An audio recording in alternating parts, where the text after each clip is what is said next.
know what's frustrating?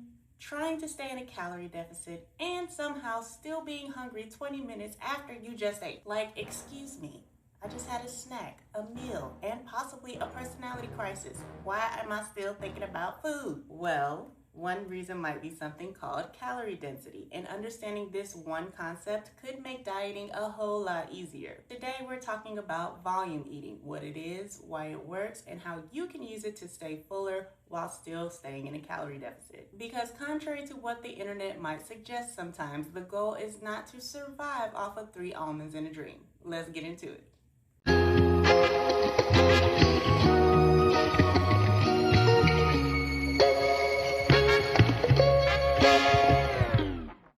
Hey y'all, welcome back to Eat Well with Lisha. If you're new here, I'm Lisha, a certified nutrition coach, here to explain nutrition concepts in a way that's easy to understand. So, what exactly is volume eating?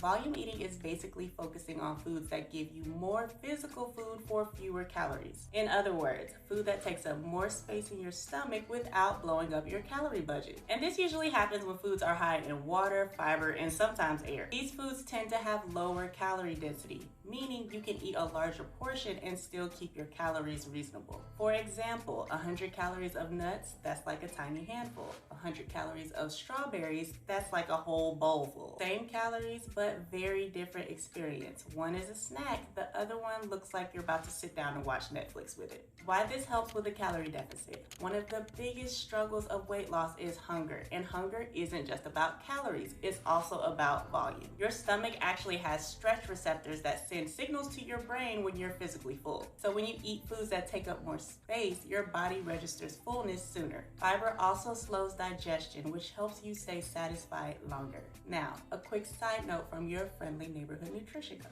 Volume eating works best when you pair high volume foods with protein and healthy fats. Because if you just eat a mountain of lettuce, you're probably going to be hungry again in about 11 minutes. Balance still matters. So, what does volume eating actually look like in real life? Let's get into some meals that are filling, balanced, and realistic. A big veggie omelet, eggs, spinach, tomatoes, mushrooms, peppers. You get protein from eggs and lots of volume from the vegetables. Suddenly, breakfast is a full plate and not a sad little portion. A Greek yogurt bowl. Greek yogurt, berries, chia seeds, maybe a drizzle of honey. High protein, high fiber, lots of volume. Also looks like something that belongs in a Pinterest photo instead of a diet plan. A loaded stir fry, tofu or another protein, broccoli, snap peas, bell peppers, carrots. Stir fries are one of the easiest ways to volume eat because the vegetables take up a lot of space, but they are relatively low in calories. Plus, they taste good. Important detail.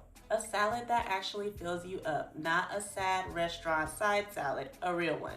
Greens, cucumbers, chickpeas, quinoa, tomatoes, feta, a good dressing. When salads have protein, fiber, and healthy fats, they become an actual meal instead of an appetizer pretending to be lunch. And last but certainly not least, soup plus protein. Broth-based vegetable soups are great for volume eating because they contain a lot of water and fiber. Pair that with something like tofu, beans, or eggs, and suddenly you've got a really satisfying meal. Now it's time for some easy food swaps. Volume eating also works really well when you make simple swaps. For example, instead of a small portion of chips, you can have air-popped popcorn plus fruit.